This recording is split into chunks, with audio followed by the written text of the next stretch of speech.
Healthy and டெலிஷியஸான palak பன்னீர் செய்யலாம். ஒரு கடாயில் பாலக் இந்த மாதிரி கட் பண்ணி ஆட் பண்ணிக்கோங்க. ஆட் பண்ணிவிட்டு தண்ணி ஊற்றிக்கோங்க. ஊற்றிட்டு அதில் தக்காளி 2 ஆட் பண்ணிக்கோங்க. இந்த மாதிரி கட் பண்ணி ஆட் பண்ணிவிட்டு ஒரு வெங்காயம் இதே மாதிரி கட் பண்ணி ஆட் பண்ணிக்கோங்க.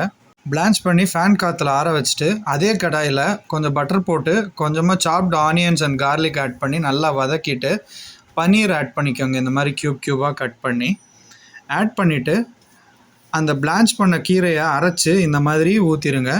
ஊற்றிட்டு கொஞ்சம் தண்ணியும் ஆட் பண்ணிக்கோங்க. இன்னும் கொஞ்சம் தண்ணி கூட ஊற்றிக்கோங்க.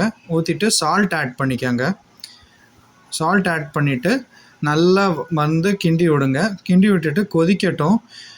Either butter or fresh cream இருந்துச்சுன்னா ஃப்ரெஷ் க்ரீம் கூட மேலே போட்டு இந்த மாதிரி அழகாக ஒரு பவுலில் சப்பாத்திக்கு சாப்பிட்டாலும் சரி, ரைஸ்க்கு சாப்பிட்டாலும் சரி, சாப்பிட்டா